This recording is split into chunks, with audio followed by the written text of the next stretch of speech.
Brasil, a gente acaba de passar por um atentado contra a democracia e a república até, no começo de 2023, um de vários atentados, alguns bem-sucedidos, que a nossa democracia já sofreu, e somos um entre vários países que estão enfrentando crises democráticas e crises antirrepublicanas.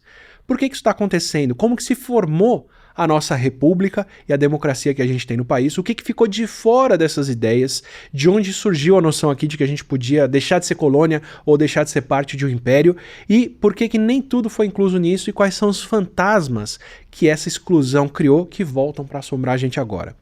Nada melhor do que discutir um assunto complexo desse com quem domina a coisa aqui no Não Ficção, onde a gente tem ciência do dia a dia com especialistas. A nossa especialista desse episódio é a Heloísa Stalin, que é historiadora, cientista política e professora de História e de História das Ideias da Universidade Federal de Minas Gerais, que é a UFMG.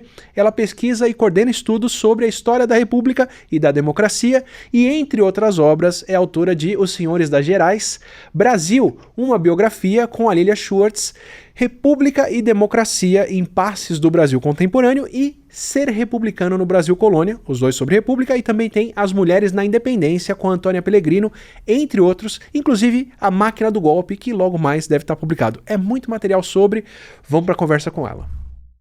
Antes de partir para a nossa conversa, eu vou lembrar que esse episódio do Não Ficção também tem o apoio da Insider, que é a marca de roupas funcionais feitas com tecnologia para serem a roupa de todo dia e durarem muito tempo na sua rotina, como tem durado na minha. Como eu já falei por aqui algumas vezes, a Insider usa um tecido de celulose que é chamado de modal para fazer essas tech t-shirt como essa extra grande que eu estou usando aqui. Se você está na dúvida sobre a sua próxima camiseta, eu já adianto, algodão pode ser muito confortável, eu pessoalmente adoro algodão Pima, acho super confortável, mas o modal é uma outra coisa e tem ótimas vantagens. O modal usa muito menos água na fabricação do que o algodão e tem uma capacidade de absorver mais água do corpo e liberar mais calor do seu corpo do que fibras sintéticas de camisetas esportivas, inclusive, ao mesmo tempo que evita odores. E ainda segura bem o pigmento, ou seja, seu filho pode vir aqui limpar a mão com massinha de modelar, o nariz escorrendo, a boca suja de fruta ou de molho bolonhesa, já que a comida da moda em casa é o macarrão agora, e você pode lavar bastante a sua tech t-shirt que ela não desbota. E esse é o ponto onde várias camisetas de algodão minhas já não tem mais a cor original. Então aproveita que a gente tem 12% de desconto com o nosso cupom ATILA12 e você vai ver que eu não estou exagerando. Heloísa, obrigado pela participação, por topar aqui a conversa, é um privilégio enorme. Brasil, uma biografia, foi um livro que me marcou muito como Para mim foi um grande passo de consumir história como material de divulgação, por vocação, porque eu gosto, e não como obrigação, sabe? E acho muito difícil de encontrar materiais que seguem essa linha, mas que são populares, mas não perdem qualidade nesse esforço de serem populares. Então, tô como fã aqui. Se eu tiver com a voz nervosa, saiba que é por isso. Mas tá tudo certo. Eu queria trazer a conversa para as pessoas antes e situar onde está o pensamento para puxar aqui. Sair do Brasil me trouxe algumas experiências muito diferentes de como governos funcionam e da referência das pessoas. Por exemplo, ir para o Canadá e ver uma relação maluca do que é uma democracia com presidente / primeiro-ministro, mas que a referência das pessoas ainda é o Império Britânico, e ainda discutem a vida na época da rainha, dos príncipes, e quem vai casar com quem, e teve uma visita real no Canadá um pouco antes ou um pouco depois de quando eu estive lá, e era assim, as pessoas falavam disso, e era o preparo, e a discussão, e esse vínculo que a gente absolutamente não tem com Portugal, assim, é surreal. E ao mesmo tempo visitar o Japão, que é um país que tem uma história imperial fortíssima e uma história brutal que fica por trás dos animes, né? A gente conhece a parte fofa do Japão, mas tem essa... É um país que não faz muita questão de democracia, assim, no sentido nosso da palavra, de eleições, vê que formalmente famílias têm um aspecto muito grande lá, que aqui fica subentendido, mas que lá é presente na cultura e outras coisas. Quer dizer, é um país que foi democratizado à força, pós-Segunda Guerra, e que ainda não convive bem com isso. Foi muito marcante, porque para mim o Brasil sempre foi isso aqui, eleições, presidente, não sei o que, eu sou de 84, então eu peguei, né, o período pós-ditadura e não tinha noção do quão revolucionária é a nossa Constituição e outras coisas. Então agora, dadas as crises atuais, eu começo a olhar para aquilo e falar: essa história que eu sempre tive aqui na minha infância não foi sempre assim, não. E isso tudo foi dado ou conquistado e não precisa ser desse jeito. Não necessariamente vai ser fácil assim. E eu tô vendo a gente viver uma crise republicana democrática no mundo. Né? O que está acontecendo nos Estados Unidos, por exemplo, uma colocação que eu vi fantástica sobre o que está rolando lá, que me ajuda muito a pensar, que quando você tem essa substituição da maioria da população, de uma maioria branca por uma maioria mais diversa agora, que tem negros, latinos e outros povos, para uma parcela da população branca, entre abrir mão da democracia ou do privilégio, estão abrindo mão da democracia para poder manter o privilégio dentro de um sistema desse. E não é só lá que está acontecendo isso, né? A gente vê esse movimento de extremismo e de volta de monarquia e de extrema direita e de fascismo na Europa e num monte de outros lugares assim. Parece que qualquer dia eu vou ligar no noticiário e vai ter gente marchando pró alguma iniciativa fascista em alguma cidade a céu aberto e tá tudo bem. Então, assim, a gente não está num momento político tranquilo no mundo. E muito do que está em xeque são essas instituições republicanas / democráticas que eu nem sei diferenciar uma coisa da outra. Então eu queria aproveitar a tua obra, suas obras, né, a sua discussão, sua bagagem, para situar a gente aqui de onde vem a nossa democracia, a nossa república, qual a relação entre as duas coisas, por que é uma conquista diferente da de outros países, por que a gente tem ou não essa relação histórica com Portugal e com outros lugares, e quanto dessas outras democracias do mundo que estão em crise foram referência para a gente aqui. Só pergunta difícil. Vai ser assim o tempo só tudo, né? Mas eu queria te agradecer primeiro pelo convite, muito legal estar com você, e te contar que meia Universidade Federal de Minas Gerais falou para mim que eu tinha que estar aqui porque é o máximo. E eu fui assistir e concordo com eles. Muito obrigada, viu? Obrigado. Pelo convite. Olha, quer dizer, você tem razão, né? Tem uma onda, digamos, reacionária acontecendo no mundo, muito assustadora, né? Não é só no Brasil, quer dizer, você vê o caso aqui mesmo, né?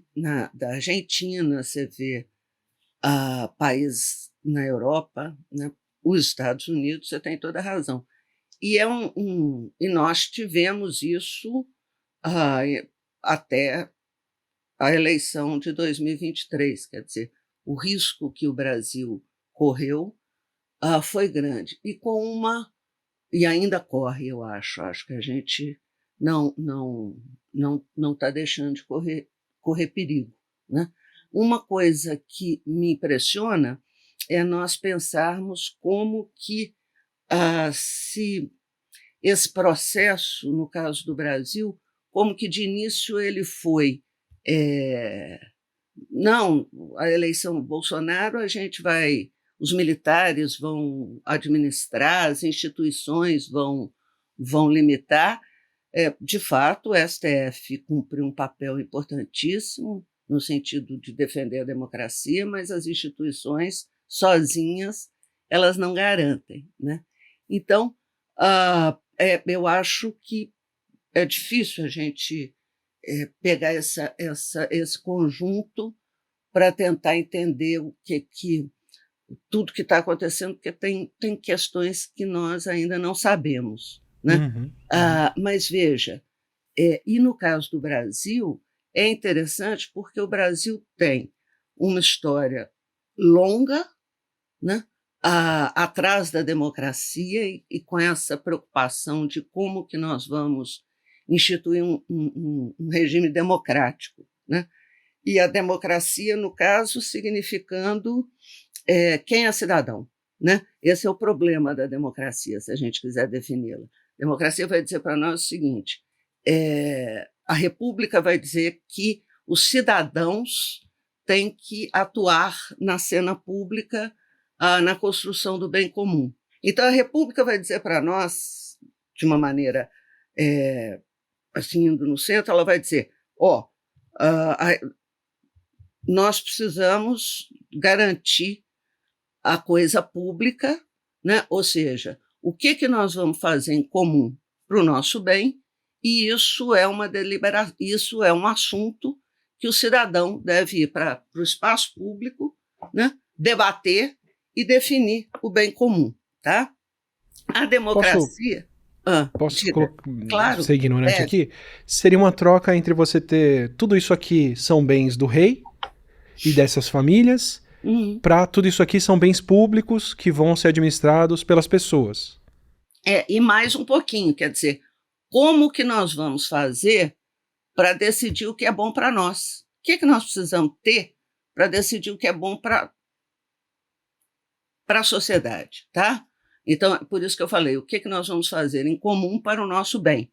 E é interessante você pensar que quando a República propõe isso, ela está dizendo, então, quem vai tomar essa decisão, quem vai debater isso, transformar o espaço público, eu vou dar exemplo, mas só para a gente pensar a ideia, transformar o espaço público no lugar do debate, no lugar da troca de ideias, no lugar da construção do bem comum, são os cidadãos. Aí vem a democracia e diz assim, mas quem vai ser cidadão? Porque eu posso... exatamente. Porque eu posso reduzir esse grupo de cidadãos a um grupinho, né, mal comparando, ou eu posso incluir, né? Então, o problema da democracia é dizer a democracia diz para a República quem é que vai ser cidadão, né? Repare que o processo de inclusão democrática no Brasil é um processo que vai correr ao longo do século do século XIX e XX.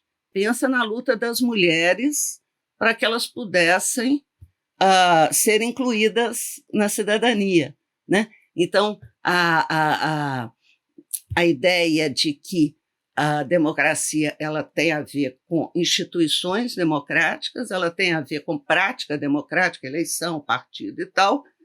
E aí as mulheres vão dizer, bom, mas então nós também queremos votar, né? E nós também queremos ser votadas. E aí e elas não podiam votar. Então elas estavam fora da República, elas estavam do lado de fora da República, né?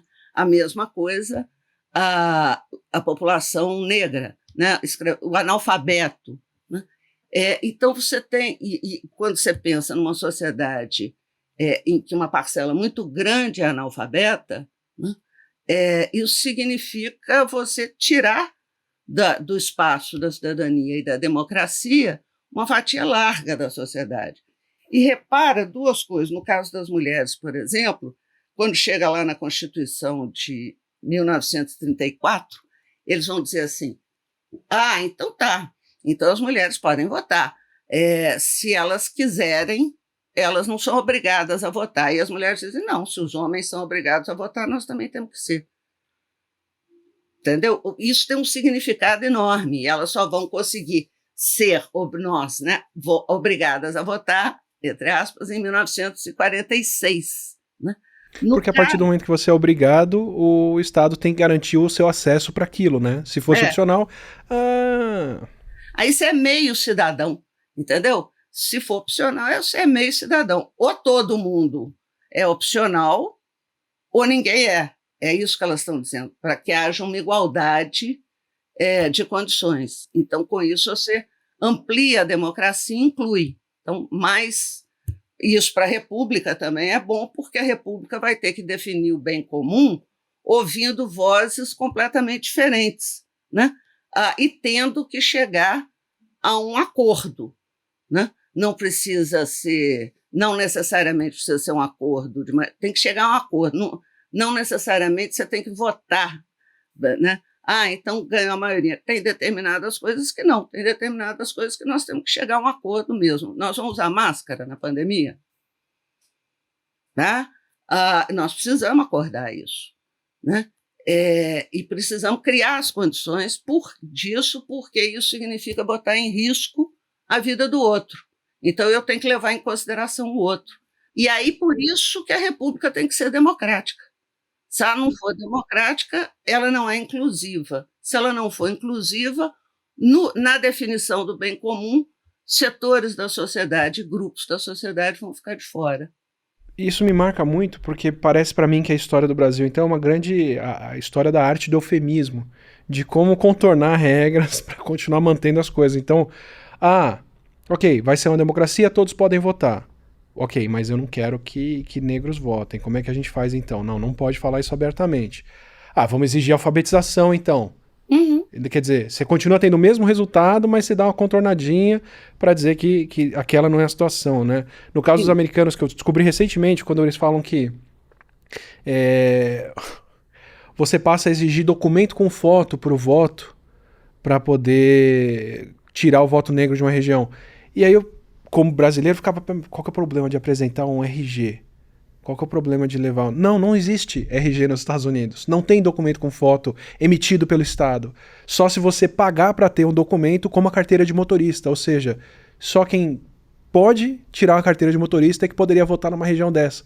É impressionante como a gente tem essa disputa entre o esforço para abrir, mas o esforço para dizer que abriu, mas não abriu bem e mantém a mesma coisa. No caso dos analfabetos, é um negócio impressionante, porque, olha só, a primeira tentativa de inclusão dos analfabetos é feita no projeto do João Goulart, às vésperas do golpe de 64. Uma das reformas de base, que era um conjunto de reformas amplas que ele pretendia incluir, né, que ele pretendia executar, estava exatamente o voto ao analfabeto, que não passou. Se você considerar, só na Constituição de 88 que entra o voto ao analfabeto, né? Então, olha o perigo que isso significa para determinados grupos que não querem perder a sua condição de definição do bem comum, e olha a importância disso para que a democracia diga para a República: você precisa ser inclusiva, né? Você precisa considerar como cidadãos todos aqueles, independente da sua condição de raça, de cor, de sexo, do que for, né? Então, e essa história, ela é uma história muito bonita, se você pensar, no Brasil, né? Quando é que desembarca a democracia e quando é que a importância que a ideia da República, dessa definição do que é bom para nós, vai acontecer. E como que se faz na implantação da República, como que você faz uma deflação na ideia de república, né, para transformá-la num regime político, tá? É um regime de governo. E aí você perde aquilo que é fundamental para a república, que são os valores da república e os princípios republicanos, a questão da liberdade, a questão do bem comum. Tem uma história, posso contar uma história? Por favor. A república desembarca, a democracia desembarca no Brasil numa conjuração que é muito pouco estudada, a gente precisa estudá-la mais. Essa conjuração acontece no Rio de Janeiro, é a conjuração do Rio de Janeiro. Aproveita e me conta o que é conjuração. A conjuração é você conspirar junto, respirar juntos em busca da liberdade. Isso está lá no Maquiavel, né? Então, inconfidência é um crime, tá? Então, toda vez que a gente fala que os conjurados mineiros, os conjurados baianos eram inconfidentes, nós estamos dizendo que eles são criminosos, tá? Toda vez que nós dissermos que eles são conjurados, nós estamos falando de como que eles se organizaram para respirar juntos a liberdade, né? Então, bom, essa conjuração é a menos estudada. Nós tivemos 3 conjurações, né, fortes no Brasil: a mineira, a baiana e essa, que é a conjuração do Rio de Janeiro. Essa conjuração ela é muito legal por várias razões. É com ela que a democracia desembarca, a ideia de democracia desembarca, e eles são republicanos. O grupo grande desses conjurados eram médicos, né? Então, você tinha E aí eles vão fazer coisas interessantíssimas pensando na ideia do bem comum. Por exemplo, eles organizam uma série de expedições em volta do Rio de Janeiro. Por quê? Você estava doente. Para você se tratar, o remédio vinha de Portugal, então você morreu, né? Imagina, 1794. Aí esses médicos falam, não, então nós vamos associar com os boticários, que são os farmacêuticos, e vamos fazer remédio aqui. E aí, então, eles andam em torno do Rio de Janeiro, levantam as plantas que podem ser transformadas em medicamento, e aí ensinam aos boticários. E aí eles publicam um livrinho para os boticários com desenho das plantas. Esse livro existe até hoje. Olha a ideia do bem comum estabelecida, entendeu? Olha que bonito que é essa conjuração. E aí eles fazem mais, né? Por exemplo, você tem uma epidemia, e aí eles falam assim, uai, está tendo uma epidemia no Rio de Janeiro, vamos ver o que é? Vamos. Aí eles descobrem que é um problema da água, lá no negócio lá da Carioca, e aí eles vão explicar por que eles vão tentar criar soluções para tratar as pessoas. Aí chega um médico, um desses republicanos da conjuração, ele estava estudando em Montpellier, e aí ele diz assim, gente, vocês não imaginam, eu fico imaginando ele dizer isso, né? Vocês não imaginam o que aconteceu. Tem um sujeito lá na França, que chama Lavoisier, que criou uma solução que diminui a dor, né? que é o éter, né? E aí, sim. E aí isso vai se resolver como anestésico. Os caras falam, não, então a química é importante. Aí eles fazem o primeiro livro de química. O primeiro manual de química em língua portuguesa é feito pelos conjurados do Rio de Janeiro. Olha que coisa legal. Então, veja o que é a República. Entende? Então, é essa a ideia. Como é que nós vamos nos reunir num espaço que, portanto, vai se tornar o espaço público, o espaço do debate, e vamos pensar aquilo que nós vamos fazer para o nosso bem. Esses médicos são sensacionais e eles se associam com os boticários. Então, eles transformam a questão dos remédios e criam formas de que aquilo possa ser ensinado, né? Que aquilo não fique com eles. O conhecimento é a primeira vez que eu acho que a gente vai pensar uma referência republicana importante, sabe, Átila?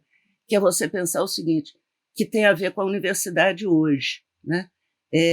Como é que eu transformo o conhecimento, como é que eu uso o conhecimento, crio o conhecimento de ponta e como é que eu torno isso acessível à sociedade brasileira. Os primeiros que fizeram isso foi esse pessoal conjurado do Rio de Janeiro. É uma conjuração linda. Fantástico. Fantástico. E pensar que hoje em dia a gente teve médicos se juntando para dar cloroquina para as pessoas, né? Que distância que tem. Na pandemia eu ficava pensando, gente, nós temos que falar da conjuração do Rio de Janeiro. Eu tô fazendo aquela paradinha para lembrar você de assinar o canal, assim você pode receber os próximos episódios do Não Ficção e os próximos vídeos como um todo. E para quem já se inscreveu, pense em se tornar um membro, uma membra, mandar um valeu demais. Isso tudo faz muita diferença pra gente trazer outros nomes por aqui. Caramba, bom, para eu entrar então na mentalidade dessa situação, a gente tem o Brasil Império aí, né, o Brasil Colônia, é a colônia ainda, né, Então, não se pode ter nada aqui, não pode fazer nenhum prego no país, tudo tem que vir de Portugal, e você começa a ter essa mentalidade de, não, somos uma entidade própria, a gente merece ter um espaço público nosso aqui, que vamos gerir por nós, que vai ser distinto de lá. Eu entendo que no mundo, nesse movimento republicano, você tem impérios se tornando países, desculpa se eu estiver colocando de forma errada aqui, mas algo como a França, por exemplo, se tornando uma república, e situações como nos Estados Unidos, que é outra colônia, querendo se tornar uma república independente. Né? Uhum. Onde nisso aí está o Brasil? Quão francesa ou quão americana foi a nossa mudança republicana aqui? Porque essas eu assumo que aconteceram antes do que a gente teve aqui, né? Sim, essas são as primeiras. As três conjurações são onde você, né, você recebe a ideia de democracia. A ideia republicana é um pouco anterior, mas não necessariamente associada à democracia. Então, estou pensando lá na Pernambuco, na Guerra dos Mascates e tal, mas aí é uma república aristocrática, a República de Veneza. Ela não é democrática, entendeu? Então, o grupo de cidadãos é reduzido.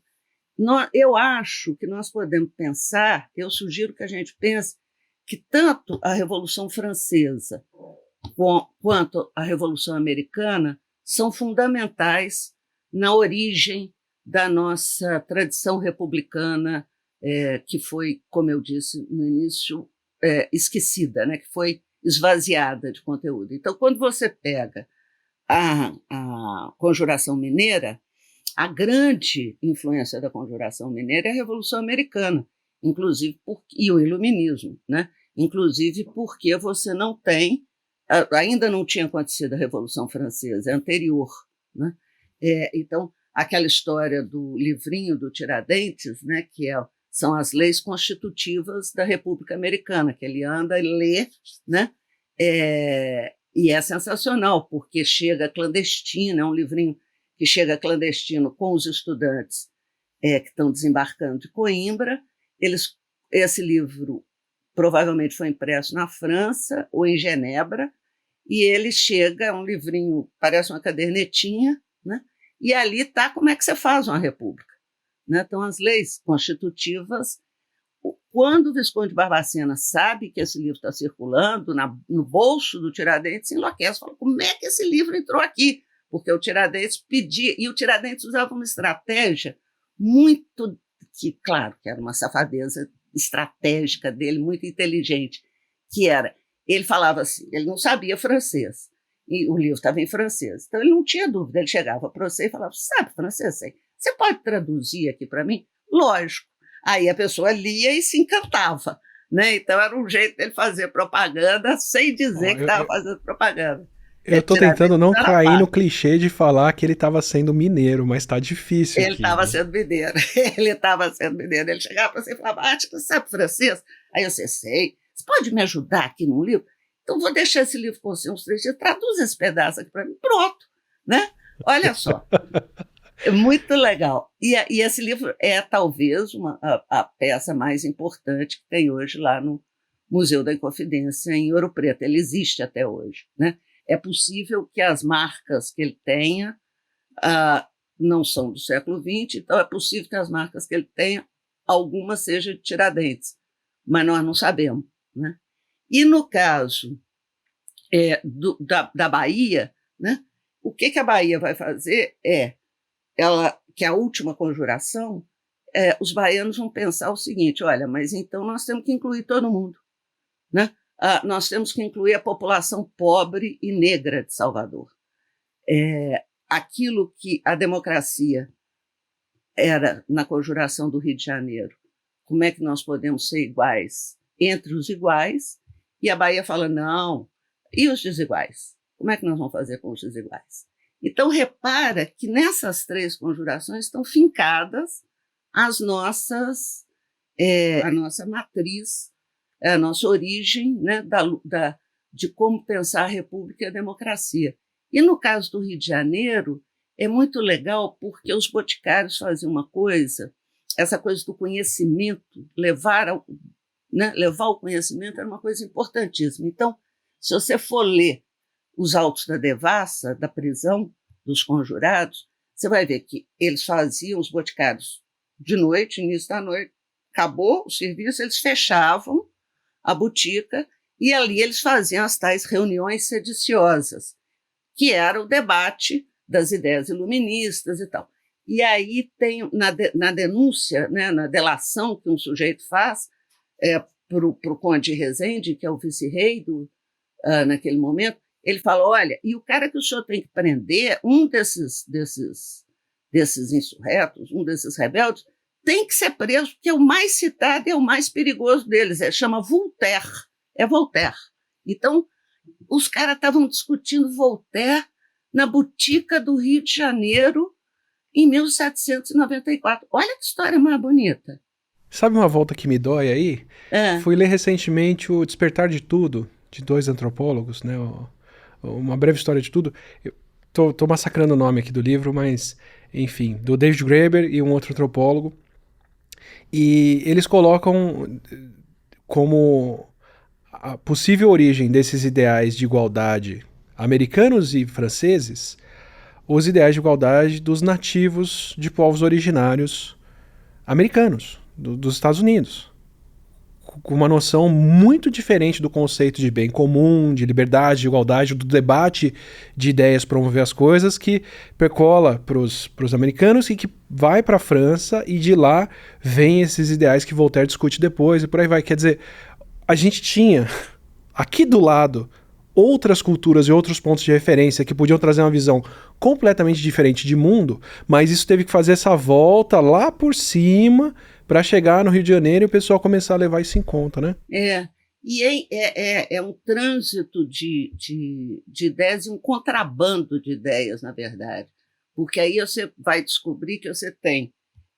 Eu tenho muita vontade de fazer, eu estou tentando fazer, transformar essas três conjurações, junto com dois roteiristas muito bons, que são o Arthur e a Virgínia, em história em quadrinho, sabe? Para botar na mão da garotada as conjurações, né? E aí eles me pedem para responder e fazer pesquisa de coisas que eu não tinha nem ideia. Então, quando eu fui ver o Contrabando de Ideias no Atlântico, é sensacional, porque você tem as revoltas da população negra nos Estados Unidos, como é que isso entra aqui, como é que isso vem pelos marinheiros, como é que os marinheiros...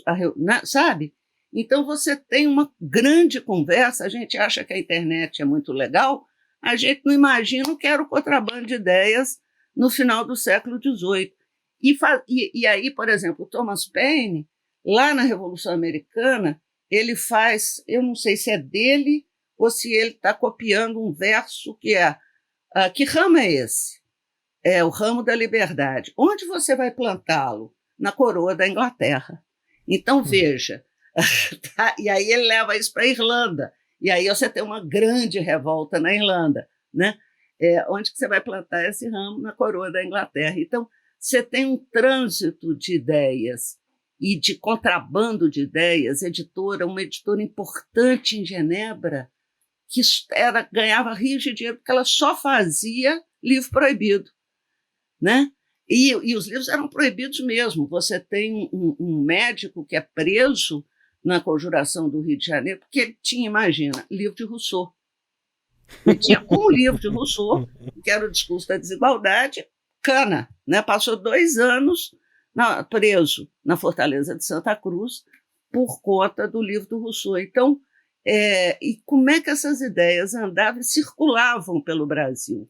Então, por exemplo, eu me lembro que você tem um grande africanista, que infelizmente faleceu recentemente, um grande historiador, que é o Dr. Alberto da Costa e Silva, que faz essa discussão pensando o que nós aprendemos, por exemplo, como que aquilo que nós estamos chamando de república vai aparecer, quais são as instituições e as ferramentas que nos permitem entender o tipo de preocupação no Quilombo de Palmares, sabe? Então, não foi tão díspare. Eu também participei de um seminário com 2 pensadoras indígenas, a Eliane Potiguar e a Márcia Cambeba, que falaram nesse seminário como que as populações indígenas, como é que nós podemos pensar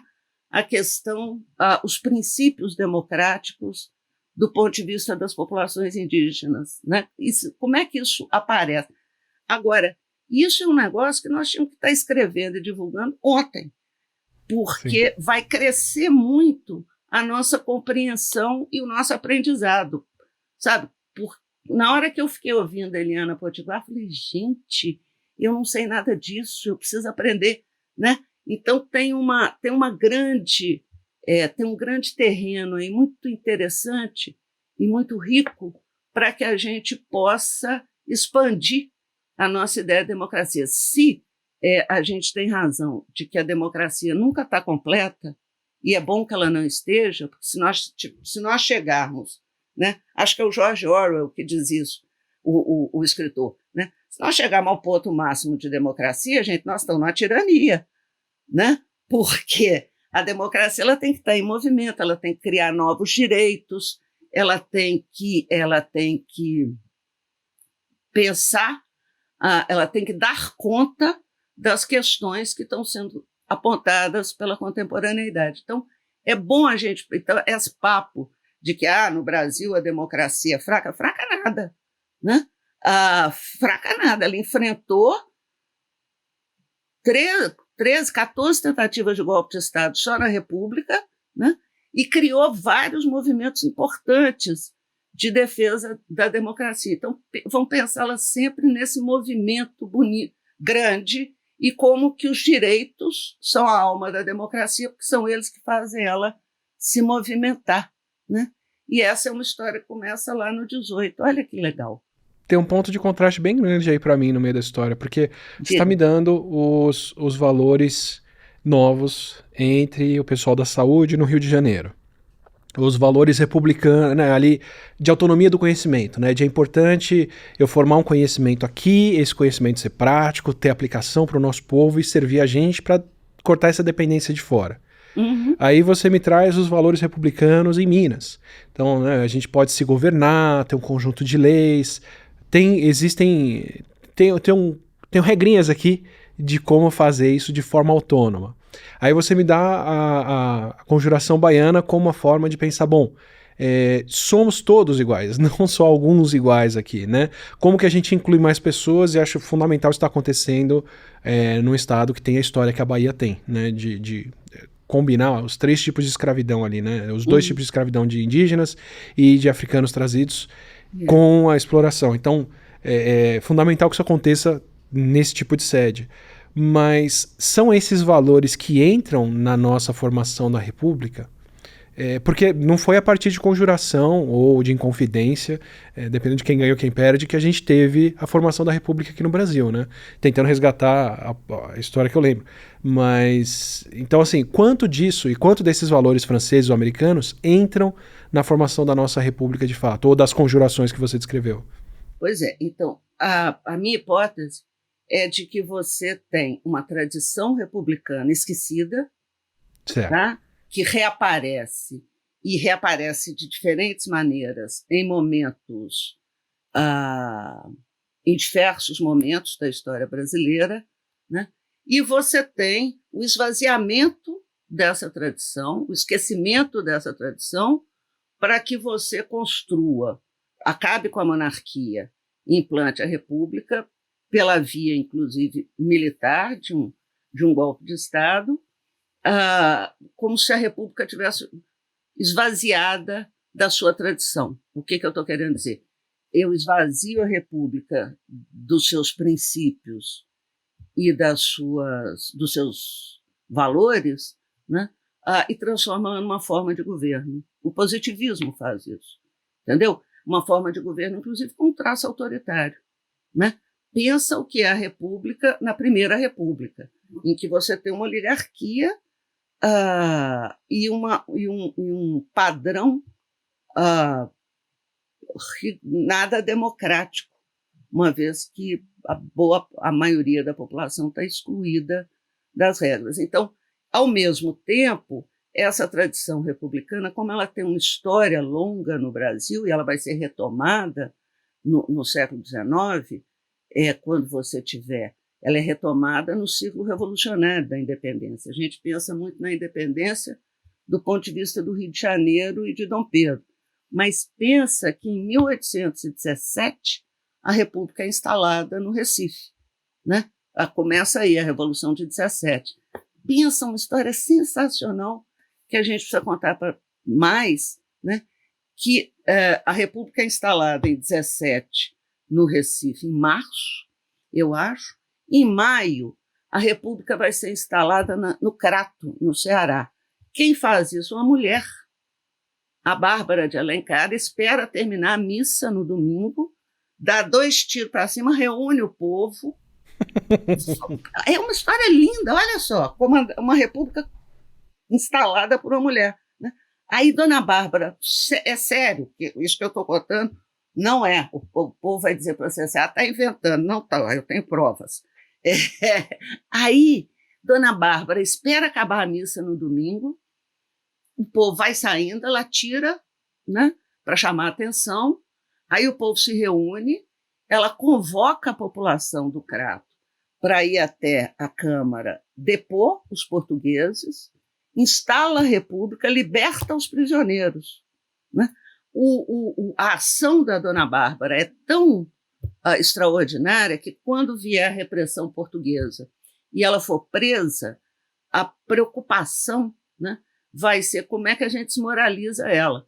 Então, ela vai ser presa, ela vai ser acorrentada com um camisolão que era usualmente identificado com os escravizados, toda acorrentada em cima de um cavalo, e eles fazem ela desfilar do Crato até Fortaleza, pelas cidades, para que as pessoas vissem e levam para a cadeia. Ela fica presa na cadeia de Fortaleza, até que vem a anistia com a Revolução do Porto e ela sai.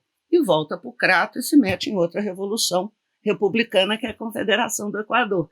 Então, você tem a República, essa tradição que é importante do ponto de vista do controle do poder, quem é que vai controlar o poder e como, que seja esquecida. E ela vai reaparecendo, como se ela... a Hannah Arendt diria para nós que é como se ela irrompesse. Né? Então, você tem, por exemplo, o nosso primeiro grande pensador republicano, que é o Frei Caneca. O que você tem? Você tem a República em 17, você tem a Revolução de 17, em 24 a Confederação do Equador, que, de novo, Pernambuco instala a República e Frei Caneca vai recusar a Constituição de Dom Pedro, junto com as autoridades, e a Confederação do Equador acontece. Né? E ele talvez seja, eu apostaria nisso, eu tenho muita vontade de fazer um livrinho, mas escrever é difícil, mas impressionante.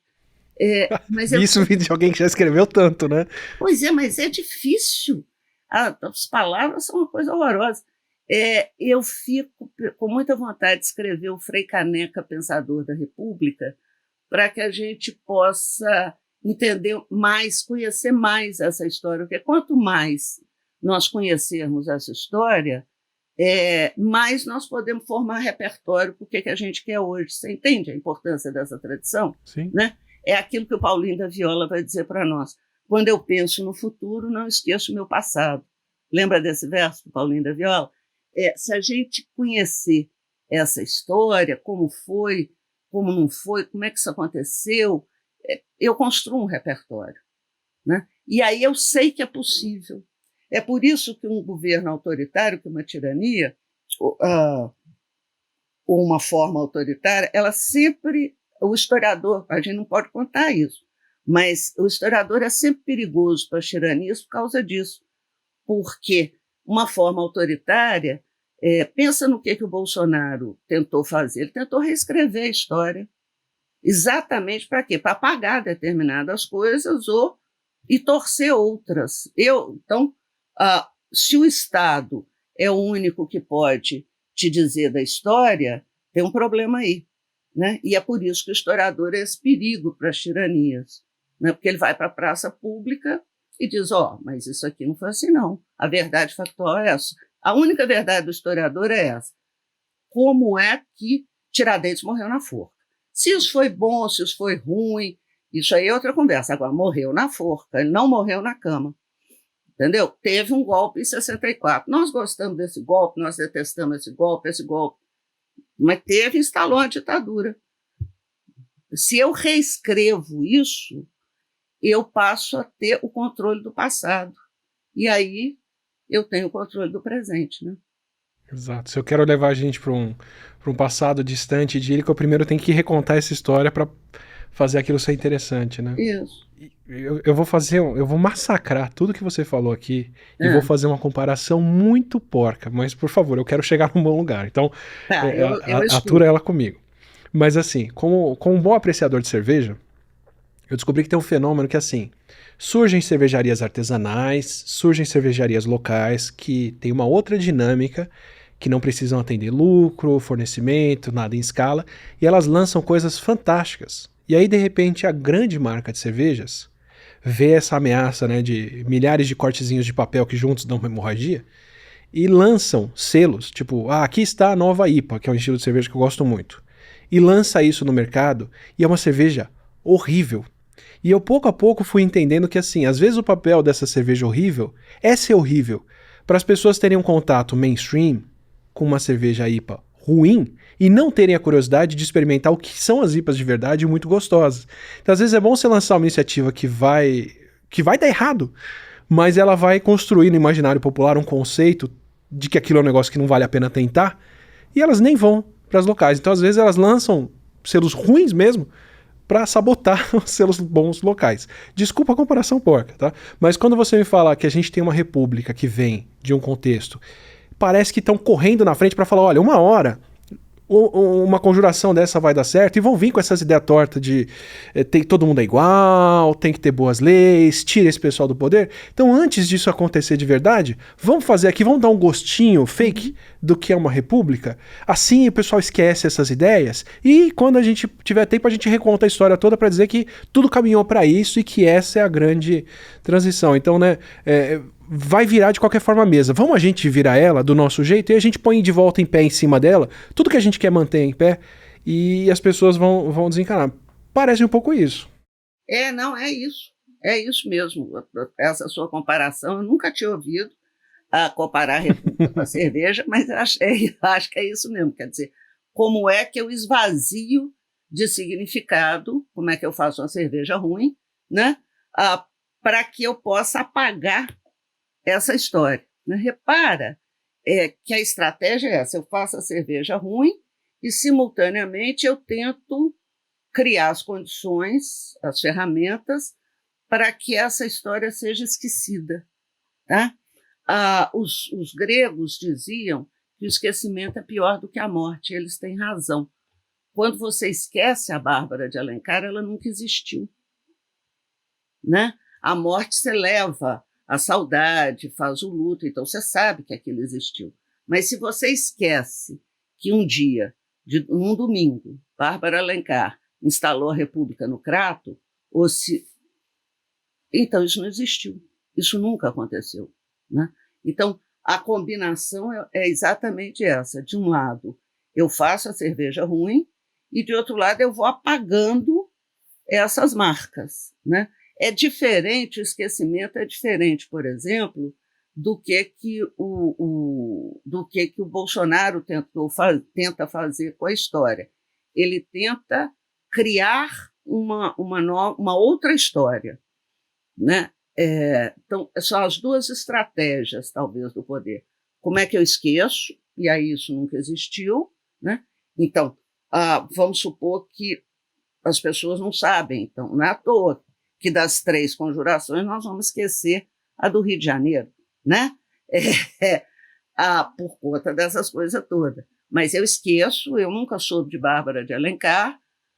E, por outro lado, como é que a outra estratégia é como é que eu reescrevo essa história, usando-a a meu favor, tá? Usando a favor de uma forma autoritária. Né? Sim, sim. Então, é a combinação dessas duas estratégias na cerveja. É o esforço aqui de, não, olha, não tem vacina, a vacina não é boa, e quando vier vai custar R$400, e só quem puder pagar é que vai pagar por isso. Enquanto isso, toma cloroquina, né? Você impede o acesso à saída real, fazendo uma saída ruim, uma versão ruim dessa daí, e joga uma cloroquina histórica junto para quem ainda pensa em voltar para aquilo. Né? É exatamente isso. Nós vimos isso de forma muito forte na pandemia, e vimos isso sistematicamente, como é que você reescreve a história do golpe militar de 64. Né? Não foi um golpe, é uma revolução democrática. Olha só, os militares, desde antes, mas em 64, e esses agora, eles esvaziaram a democracia de conteúdo e atribuíram a ela um outro conteúdo, a Revolução Democrática de 1964, olha só, que instala 21 anos de ditadura. O que me pega nisso é que faz sentido, porque eu já ouvi várias vezes aquela colocação de que como os militares participaram da proclamação da República, eles se sentem donos da República, né? O Medo e Delírio em Brasília tem uma fala que repete isso muitas vezes. Mas aí você tá me dando o outro lado disso, que é, se você cria uma república para impedir uma democracia, e uma república, você vai continuar oposto a ela sempre, né? Então, assim, trazer república, mas não trazer democracia, condiz com tudo que a gente vê desde então, né? Sim, e trazer uma república que está esvaziada do seu conteúdo de liberdade e de bem comum também tem um significado. Essa responsabilidade. E, por outro lado, repara como que também se tentou construir uma historiografia que nega, não é que nega, mas que não toca em todas essas experiências republicanas, a Confederação do Equador, a Revolução de 1817 em Pernambuco, que eu estou chamando aqui do ciclo revolucionário da independência, e como que você também apaga, lá no momento em que essa república é instalada pelos militares, o fato de que o Rio de Janeiro estava fervendo do debate da República. E esse debate, provavelmente, levaria a uma outra possibilidade, né? Pensa que você teve a experiência das associações abolicionistas, que foram importantes, tem um historiador muito legal, que é o Petrônio, que fez um texto que ele faz uma discussão muito bonita de um movimento que acontece às vésperas, que são os homens pretos republicanos. Você tem uma grande reunião no Quilombo do Jabaquara para discutir que a abolição é obra, não é obra da coroa só, mas é obra do movimento abolicionista e da luta dos escravizados. Essa reunião é enorme, e dali sai uma organização republicana que são os homens pretos de cor. Olha que história mais legal, né? Então você tem um movimento, tem uma outra discussão que é então a forma associativa, como que as conferências republicanas. O Zé Murilo de Carvalho escreveu um livro que acho que é o último livro que ele fez, que é o Clamar e Agitar Sempre, que são as conferências republicanas no Rio de Janeiro. O povo ia, quase você pensa, no domingo de manhã, tá? Assistir o debate sobre a República. A gente não conhece essa história. E dependendo, aí o povo aplaudia, achava bom. Uma mulher vai participar dessas conferências republicanas. Quando achava muito bom, eles saíam todos atrás do conferencista para levá-lo em casa. A origem da passeata é essa, no Brasil, né? Então, repara, isso tudo está apagado, mas informa para a gente esse repertório e essas possibilidades que estão acontecendo no momento em que eles estão. O povo não assistiu bestializado coisa nenhuma. O povo tinha algumas ideias, e talvez seja por isso que os militares tenham dado um passo adiante. Quer dizer, vai vir a República, vão oferecer essa República broxada aqui, porque... Isso. Pelo menos ninguém se empolga. E a gente não sabe. Aqui tem só uma historinha. Tem um Palácio da Liberdade, ele é construído, Belo Horizonte, né, a cidade para a República, a capital para a República, e o Palácio da Liberdade vai ser. Aí, na hora vai ser construído nesse momento. E aí, na Fundação de Belo Horizonte, a sede do governo. Na hora que você sobe a escadaria do palácio, você chega numa espécie de átrio, né, em que dos 4 lados tem pinturas da República, todas tradicionais. É sempre a República de branco, a República Romana.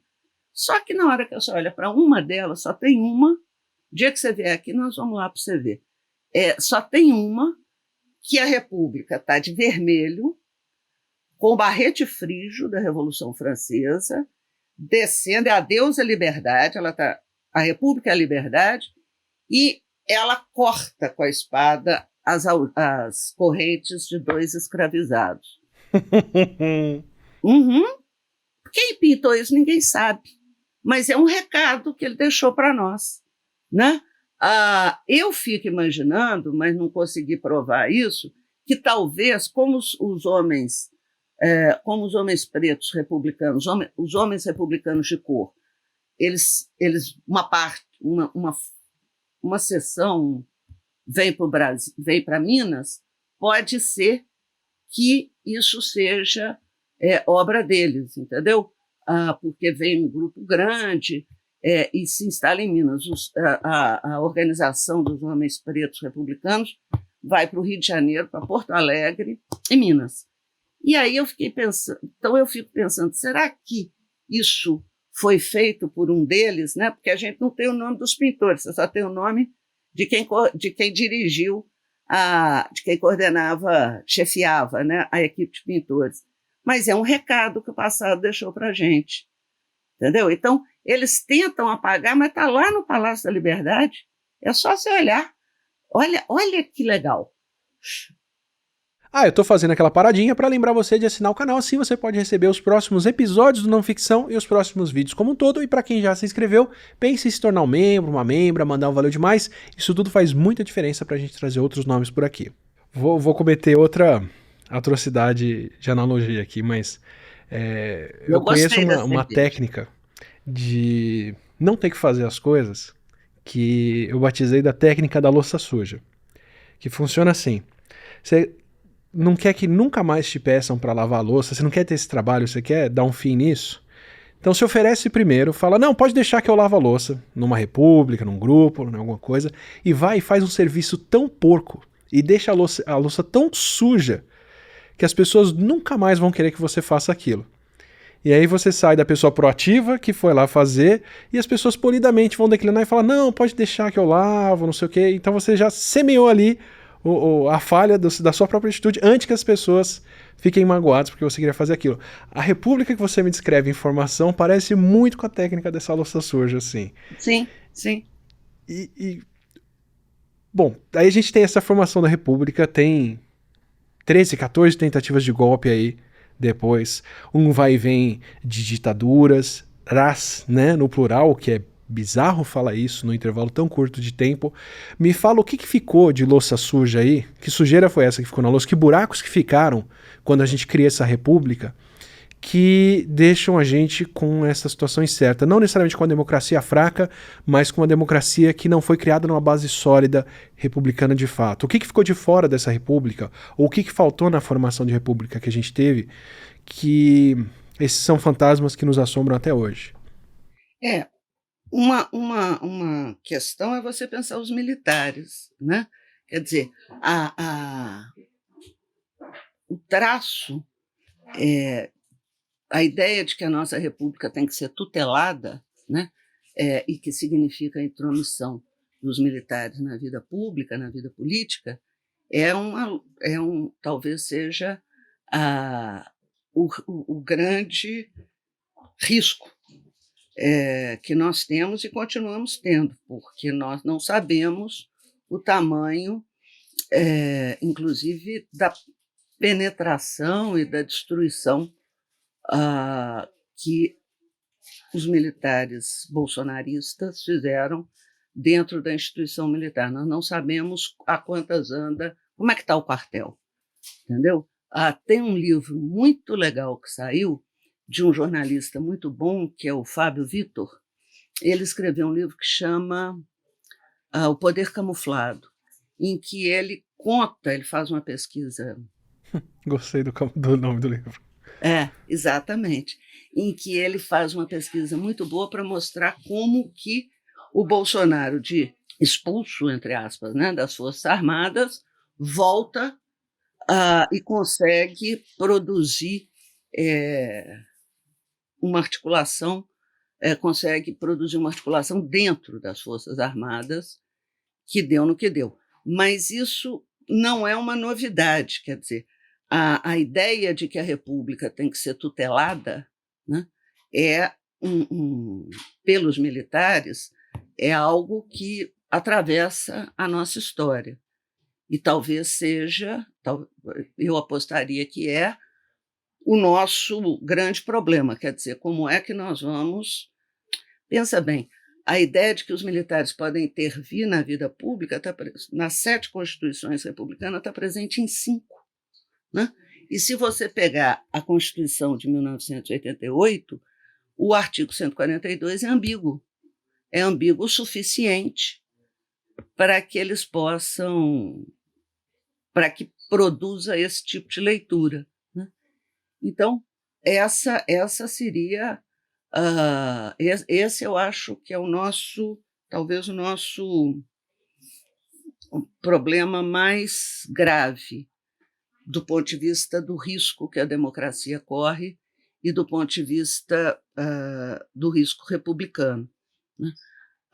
Essa constante interferência ou tentativas de interferência. Repara que a democracia no Brasil, a base dela é sólida o suficiente para que você só consegue jogá-la no chão com golpe de Estado, né? Em 1937 e em 1964. Né? Ela vai se movimentando, ela se expande, ela começa... Né? A questão dos direitos cresce e caminha, e você precisa sempre de golpe de Estado. Sim, né? sim. Mesmo em 2023 agora, né, com as últimas Sim. eleições, fica evidente que era assim, compra de votos, dificultar o acesso de eleitores às urnas, né, tem aquelas operações da Polícia Rodoviária Federal impedindo as pessoas de votarem, boato de que quem votar vai ser descadastrado, então para não fazer com que as pessoas não votem, usar toda a máquina do Estado para liberar dinheiro para as pessoas, assim, num ritmo insano para fazer as coisas. Mesmo assim, estão usando os mecanismos democráticos para tomar o poder, né? Não é uma coisa que joga tudo pela janela, né? E essa é uma novidade perigosa. Quer dizer, pela primeira vez na história do Brasil, você teve um presidente eleito democraticamente que usou do cargo para destruir de dentro a democracia. Né? Esse procedimento é inédito. Até então, a tentativa de destruir a democracia vinha através de golpe de Estado. Então, você age de fora, né? Você é funcionário do Estado, claro, os militares, mas você está atuando de fora. Dessa vez, não. A tentativa de corrosão, né, ela vem de um presidente eleito que usa, eleito democraticamente, que vai tentar destruir de dentro. Isso é uma novidade. Você não existe precedente na história do Brasil. E você pensa, você estava falando da questão do voto, é muito impressionante como que tentar descaracterizar a urna, tentar descaracterizar a urna eletrônica, tentar colocar sob suspeição o seu voto, é uma maneira forte de você destruir a prática democrática, porque faz parte da prática democrática eu votar. Né? Não é à toa que as mulheres brigaram tanto para poder votar. Não é à toa que o significado dos analfabetos poderem votar. Então, você desqualificar isso o que eu estou chamando, é um exemplo, talvez, do que eu estou chamando de de destruir a democracia por dentro. Tá? Eu levanto a suspeição, você vai duvidar, então tá. Né? E ainda assim, você não consegue destruir. Né? Então, mostra que a democracia tem uma força, né? Uma base que se mantém no Brasil. Eu estava vendo o livro daqueles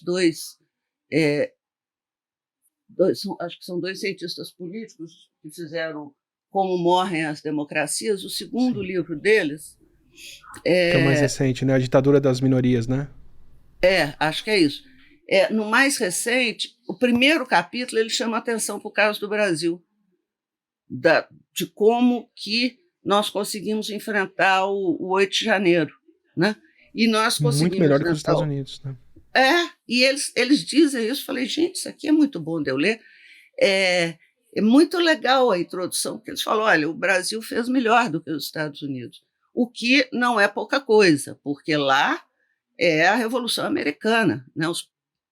Tem aparentemente teria uma força, uma estabilidade, sei lá, uma democrática muito maior. Mas se você pensar, no 8 de janeiro, você tem a combinação em defesa da democracia que vai das instituições, o STF, a imprensa foi fundamental, né? E a sociedade foi fundamental, né? Então, essa leitura rasa, que diz assim, não, os militares não quiseram dar o golpe, porque eles não tiveram condição de dar. Militar, né? O que você ia fazer ali era, você tem a destruição, você tem uma situação de instabilidade institucional criada, que é uma etapa do golpe, né? Quando você pensa em golpe de Estado, pensa na conspiração, depois você pensa na segunda etapa. Como que eu crio uma situação de instabilidade tal que eu tenho que intervir? E eles iam intervir através da operação de lei e ordem, que é um dos problemas que está na nossa Constituição, no artigo 142. Então, e não fizeram, quer dizer, a cena que eu li depois é de que isso é, inclusive, apresentado ao presidente Lula pelo ministro da Defesa. E a Janja que grita, né? Não, lei e ordem não é golpe, ela tinha toda a razão. Eu não teria eu não teria entendido com essa velocidade. Ela entendeu muito depressa o que estava acontecendo. Porque aí, como operação de lei e ordem, você assume o governo da capital da República. Acabou. Não precisa de tanque na rua. Você entende? Essa não precisava de tanque na rua. Então, você tem várias formas de executar esse processo, e no Brasil, a democracia, o risco é sempre através de uma ação golpista, né? E com esse processo, essa tentativa de corrosão que nós vimos acontecer. Então, ela tem uma força, né? Não sei como é que a gente pode dizer isso, uma capacidade de resistência democrática que vale a pena, a gente precisa estudar isso, entendeu? Para poder entender porque, ao mesmo tempo, nós precisamos também criar as condições de cultura democrática, né? Sim. Como é que, sabe, o Tocqueville, lá no século XIX, o pensador, ele, que é um grande pensador da democracia, ele vai lá nos Estados Unidos e fica muito impressionado com o que ele vai chamar da cultura democrática. E aí ele diz assim, é isso, nós precisamos tornar a democracia um hábito no coração dos brasileiros. Roubei a frase do Tocqueville e botei os brasileiros, né? Mas é isso, se a democracia for um hábito do coração, é o melhor lugar onde ela pode estar. Eu quero decompor essa fala, porque para mim, a gente já entra na parte conclusiva de lições, em dois bloquinhos. Um sobre o que ficou de fora da nossa democracia, que para mim é algo que fica bem claro pela conversa que a gente tem que resgatar, mas um outro antes, nesse momento que a gente está vivendo no Brasil agora, de retomar essa noção de bem público, de fé pública e de bens comunais, porque com o que está acontecendo no Rio Grande do Sul, e já aconteceu em outros lugares, e assim, certamente vai continuar acontecendo no país. Eu consigo, assim, nos dedos aqui, acabam os dedos agora. Só em 2024, a Maceió afundando por conta de mineração de sal, que você tem uma cidade, pelo menos uma parte considerável da cidade, cedendo por conta de uma iniciativa da Braskem de tirar o sal-gema dali de baixo. Você ter o Rio Grande do Sul inteiro embaixo d'água e regiões como toda Porto Alegre debaixo d'água, nitidamente pela falta de manutenção do sistema de prevenção de enchentes da cidade. Pode ser que no interior do estado a coisa fosse mais inevitável, mas em Porto Alegre, onde estão a maior parte dos afetados, era perfeitamente evitável ter um sistema de décadas estabelecido ali, né? A gente tem mais outras crises vindo aí, climáticas, por conta de falta de chuvas para a agricultura, por conta de desabamentos, que ainda pode ter com as chuvas, mesmo no sul, com o solo ficando encharcado. Quer dizer, a gente está entrando numa era, a gente sempre teve problemas comunitários, mas a gente está entrando numa era de, por conta das mudanças climáticas, de ter muito mais gente sujeita a grandíssimas mudanças nessa escala, que são mudanças que demandam ações coletivas pelo bem coletivo, em favor do coletivo, né? Onde você pode ter agentes privados atuando, mas eles nunca vão ter o alcance e a capacidade de fazer o que tem que ser feito pela República, em todos os sentidos aí da coisa. Então, me dá uma noção desse valor republicano e do que acontece agora quando a gente vê esse tipo de valor sendo questionado para se colocar outras coisas no lugar. Porque eu vejo muito paralelo entre você falar no Brasil Império, no Brasil Colônia, a colônia não queria valores republicanos para não ter a cisão. O que está em disputa agora, né? Quem está tentando entrar no lugar desse bem público, dessa ação pública, para tomar conta nessas situações de crise, né? Por que a gente tem esses valores sendo colocados em xeque agora e mentiras de que o poder público não está fazendo nada, por exemplo? Eu acho que você tem duas coisas, não sei se eu dou... São as perguntas difíceis, né? Eu não sei se eu vou tentar pensar aqui, vamos tentar pensar junto. Uma, repara, o governo do Rio Grande do Sul, ele é uma casca republicana, ele não tem nenhum valor republicano lá dentro, né? Então, como é que eu faço? Estou pensando aqui na discussão da República, é como se ele estivesse agindo lá atrás, na hora que ele mexe no Código Ambiental, bababá, e não se... como é que eu faço para apropriar do bem comum para determinados interesses. Então, na hora que eu substituo, que eu digo que o bem comum são os interesses de grupos, setores e forças políticas, evidentemente a República virou uma casca, tá? Mas repara que, ao mesmo tempo que o governo é uma casca republicana, né, e que promoveu essa apropriação, você vê os valores republicanos sendo praticados, né? Repara, um dos valores mais importantes é a solidariedade. A República é fundada na tolerância, na amizade, na solidariedade. Olha só o que está acontecendo no Rio Grande do Sul. Então, você tem a casca, ao mesmo tempo você tem a reafirmação do valor. Mas isso está vindo das pessoas, né? Sim, da sociedade. Que bom, ao hábito do coração do Tocqueville. Que bom, né? Mas isso significa que a esperança não está perdida, né? Isso significa que a República não está destruída. Isso significa que nós temos aonde criar repertório. Porque... Ainda dá para tomar aí para boi. Sim, né? Ainda dá. Porque, ao mesmo tempo que você vê a casca, no mesmo lugar, com a mesma forma de ação, você tem uma ação política sistemática por parte da sociedade do Brasil, que não é só o Rio Grande do Sul, mas também o Rio Grande do Sul, e outros, né? Vários lugares no Brasil, exercendo a solidariedade. E a solidariedade ela é um valor importante para a República, porque ela significa que eu vou te apoiar e eu não preciso te conhecer. É por isso que ela é republicana e vai para a cena pública, entendeu? Eu não preciso saber quem eu estou apoiando. Eu não preciso saber o rosto daquela pessoa. Ela não é da minha família. Uma coisa é eu apoiar o sujeito na minha família, outra coisa é eu doar, eu não sei para onde. Eu não sei para quem que eu estou doando. É a transição do tribal para o coletivo, né? Exato, ao bem comum aí. Entendeu? Então, então, a solidariedade move essa forma de ação. E isso é muito surpreendente quando você pensa no Brasil. Então, ao mesmo tempo, você tem a tensão entre os valores republicanos, a tolerância, o fato de que eu eu preciso reconhecer no outro o meu semelhante, a compaixão, né? Desculpa, o valor republicano aí no caso, tolerância, compaixão, solidariedade.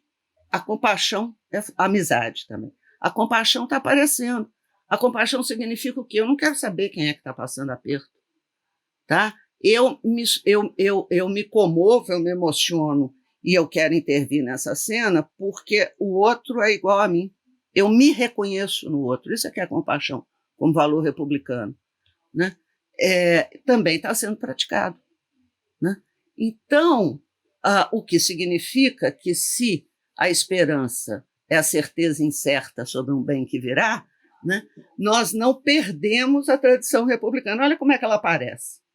Entendeu? Na hora que você menos espera, diria Hannah Arendt, se tiver, aparece. Né? Se você tivesse essa ação, e repara também que se você não tivesse esse movimento, então uma sociedade polarizada, uma sociedade em que a polarização está cristalizada, é mais ou menos, porque nós estamos sendo capazes ainda de solidariedade e compaixão. Né? Nós somos capazes de reconhecer no outro, me reconhecer no outro, e o outro está sofrendo, então eu não quero sofrer, eu vou impedir esse cara de sofrer. É esse que é o valor da compaixão. Isso é bonito para a gente pensar a saída republicana. Então, você tem a casca da república e você tem a prática dos valores. Então, tem caminho aí para a gente andar. A outra coisa que é legal da gente pensar é que a questão ambiental, a questão da natureza, na nossa tradição esquecida republicana, você vai rir de mim, mas ela está lá na Conjuração do Rio de Janeiro. O líder da Conjuração do Rio de Janeiro, que é o Silva Alvarenga, que era um poeta e tal, e um professor, ele vai chamar uma expedição porque ele quer entrar no interior do Rio de Janeiro para que eles possam fazer uma experiência republicana. E eles vão fundar a República do Itaguaí. E aí o Silva Alvarenga diz lá, na hora que ele é preso, não, a República do Itaguaí é isso, os homens, a natureza e os animais vão viver em harmonia. 1794, ativista. Caramba, né? A República do Itaguaí era isso, nós vamos instalar uma república para que os homens, os animais e a natureza vivam em harmonia. Senão nós estamos ferrados. Quer dizer, o senão nós estamos ferrados é por conta aqui da professorinha. Mas pensa o que esse moço está inventando. E ele faz uma coisa sensacional também, porque na poesia dele é todo aquele protocolo Arcade, né, dos pastores, as ovelhinhas. Então, eles, tudo bem, protocolo Arcade. Aí ele enfia nos pastores e nas ovelhinhas cobra, onça, e uma imensidade, a natureza. Ele atravessa a poesia dele com a natureza do Brasil e com uma infinidade de beija-flores. Então é muito bonito você pensar que isso também, olha como é que isso fornece repertório para que a gente, hoje, no presente, possa agir. Eu tô fazendo aquela paradinha para lembrar você de assinar o canal, assim você pode receber os próximos episódios do Não Ficção e os próximos vídeos como um todo. E para quem já se inscreveu, pense em se tornar um membro, uma membra, mandar um valeu demais. Isso tudo faz muita diferença pra gente trazer outros nomes por aqui. E enquanto a gente tá conjurando aqui, entre nós e com quem assiste, o que é uma república, os valores republicanos, queria conjurar mais algumas coisinhas aqui. Eu quero trazer esses elementos que você está me dando, que ficaram de fora da nossa república, mas que estavam presentes nas conjurações. E que estão presentes hoje lá no Rio Grande do Sul. Perfeito. Sabe, você tem aí a presença da natureza, a importância de um conhecimento local feito aqui, com aplicação para cá, que traz autonomia, uma instrumentação, com a ciência aí, inclusive, né? Os valores republicanos, os valores do bem comum, e os valores de igualdade, e aí uma igualdade que você me conta que muito tempo depois foi ser estendida a mulheres, a negros. A gente mal falou de indígenas, que para mim são os que estão mais lá na ponta dessa igualdade, apesar de serem os primeiros aqui. Me parece que enquanto a gente não trouxer isso de fato para essa democracia, enquanto isso não estiver presente, petrificado, embrenhado aqui, a gente não vai ter uma democracia sólida e vai estar sempre à mercê dessas outras coisas. Você vê essa falta disso mesmo? Sim, é por isso que por isso que eu fico pensando que se é um hábito do coração, como é que nós vamos torná-la mais inclusiva, né? Como é que nós vamos reconhecer nos povos indígenas o outro, né? Como é que nós vamos reconhecer e expandir isso? Essa ação é da sociedade. Se nós não estivermos convencidos disso, as instituições sozinhas não vão conseguir fazer. E nós precisamos muito fazer isso. Então, talvez o grande passo que a gente tenha que dar nessa cultura democrática, fazendo habitar o coração, é como tornar cada vez o que é mais inclusiva a democracia. E como que nós vamos, e como que os direitos vão se expandir nesse processo. É interessante, lá na Revolução Americana, quando o Thomas Jefferson faz como é que chama? A Declaração de Independência, né? O preâmbulo, ele vai elencar uma série de direitos. Aí o John Adams escreve uma carta para ele dizendo assim: tira isso daí, pelo amor de Deus, tira esse negócio daí. Porque os direitos, uma vez que eles são proclamados, eles podem até não se concretizar, mas eles não são esquecidos. E era isso que o Thomas Jefferson... Aí o Thomas Jefferson escreve na carta: daqui a pouco as mulheres vão querer votar, Jefferson.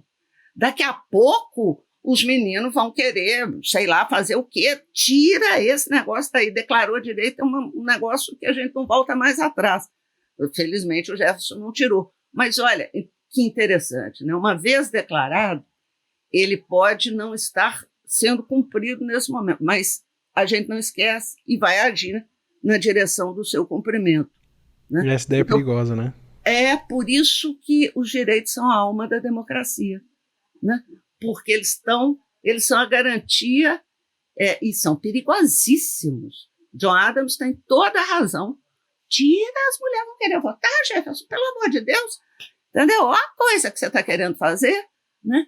É muito, muito bom da gente pensar nessa alma da democracia, nesse espírito da democracia que está nos direitos, porque é isso que vai nos permitir, numa situação como a pandemia, poder pensar a questão da máscara, poder pensar o que é que... Né? Ou como é que nós vamos pensar a questão dos Yanomamis, né? Como é que nós vamos pensar a questão da mata, né? Na relação com os povos indígenas. Sabe? Nós, os povos indígenas, porque é eles que vão ter que dizer isso para nós. Na hora que nós tivermos, e nós temos que avançar no sentido do que eu aprendi lá com a Eliana e com a Márcia. Eles têm que dizer. Aí sim, aí é o outro.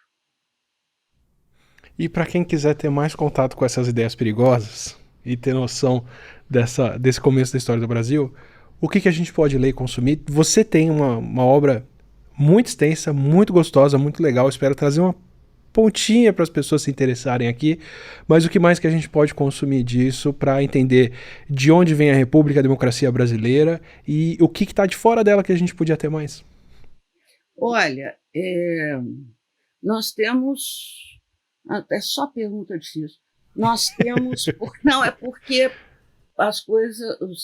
Você tem historiadores que escreveram sobre a Conjuração e sobre o ciclo revolucionário da independência, você tem a Confederação do Equador, você tem obras. Pode ser uma entrada, né? Pensar a República, organizado pelo Newton Binhoto, sabe? Ele fez uma série, acho que são 3 volumes, um organizado por ele, outro pelo Sérgio Cardoso, em que você tem, do ponto de vista mais conceitual, o que é a República, como é que nós podemos pensar a questão da República, né? Você pode pensar alguns livros que tratam específico. Tem um livro a Conjuração de Goa e a Conjuração do Rio de Janeiro, mas aí são mais, assim, são mais recortados, né? Tem uma biografia sobre o Tiradentes, então repara, essa reflexão mais ampla, né, conectando, nós estamos começando a fazê-la agora, né? Repara como a Lília faz isso de um jeito muito lindo, inclusive com a imagem. Ela é uma craque na leitura das imagens, né? E ela fez uma exposição que eu fiquei encantada, em que ela trabalha a questão da democracia com acho que essa exposição teve no Rio, não sei se esteve em São Paulo, em Brasília, depois esteve em Belém, em que ela pega o acervo do Palácio da Alvorada e do Palácio do Planalto e monta, né, onde você tem as mulheres, onde você tem a população negra, onde você tem... É muito, muito, muito bonito, né? Então, talvez uma forma que o passo talvez que a gente tenha que dar nesse momento é como é que nós levamos essa história, que as pessoas gostam de história. Esse papo de que a sociedade brasileira, elas gostam de ouvir. Você tem que contar, porque se você não contar, elas não vão ouvir. Mas eu não vi, eu tive na Bienal da Bahia, achei muito bonito o modo como as pessoas estavam lá sentadas discutindo tal. Você tem soluções muito bonitas, por exemplo, a compositora, a Zélia Duncan, com a Ana Costa, fizeram uma coisa incrível, que foi pegar o livro que a Antônia Pellegrini e eu organizamos sobre as mulheres na independência e fizeram uma canção para cada mulher. Então, Dona Bárbara ganhou uma canção. Olha que bonito. E aí isso tem um significado enorme, porque você vai construindo cultura democrática, né? Você vai tornando um hábito no coração e fazendo essa discussão. Acho que esse passo nós precisamos dar. Eu não quero ler mais How Democracies Die, ou Como as Democracias Morrem. Eu quero ler How Democracies Survive. Meio cambaleando, mal das pernas, mas como é que elas sobrevivem. Exatamente. Como é que a democracia, como é que ela renasce, como é que ela não morre, né? Como é que ela se esconde, às vezes, na margem, ela recua para a margem para poder depois ir para o centro. Essa questão do Rio Grande do Sul e da solidariedade, eu acho que é bem emblemática disso. Enquanto você tem um governo que é uma casca republicana, que pensa nos interesses e não no bem comum, você tem uma sociedade praticando o bem comum. Olha só, nós temos uma coisa para aprender aí. Ver esse tipo de coisa na hora do aperto ressurgir é bem emblemático, né? E esse esforço tão grande, tão intenso de cobrir isso de merda com mentiras e notícias falsas e fake news e o diabo, para apagar da cabeça das pessoas a possibilidade delas e do bem público andarem juntos, ao invés de depender só de iniciativa privada, grandes salvadores e contar com novos messias, né? E isso é muito louco, porque você disse bem, ao mesmo tempo em que você tem, não é à toa que você tem um esforço tão grande no sentido de apagar. O que eles estão querendo apagar no Rio Grande do Sul? A solidariedade e a compaixão. Entendeu? Porque isso é perigosíssimo, né? Isso é, de fato, perigoso. Para as tiranias é muito perigoso, né? Para esse exercício, para essa casca republicana também. Então, eu boto lá um colete, que eu não estou tirando nem para dormir, mas é só casca. A gente tem que ter alguém chegando com o celular e falando, olha, eu não entendo muito bem o WhatsApp, mas me conta, o que é essa mensagem que a pessoa mandou aqui em francês, dizendo que me apoia, vai mandar as coisas para cá e juntos a gente sobrevive? Fala para mim. Isso, exatamente, que é o Tiradentes com o livrinho dele, dizendo, traduz aí, Átila, vou deixar o livro com você 3 dias, tá? Fantástico. Obrigado pela aula. Obrigado de verdade, assim, é uma delícia. E é refrescante poder ter esse tipo de conversa e resgatar esses valores no momento em que isso tem feito falta. Sempre tem feito, né? Mas está muito evidente, está muito na cara da gente o quão perigosa é essa ideia de bem coletivo.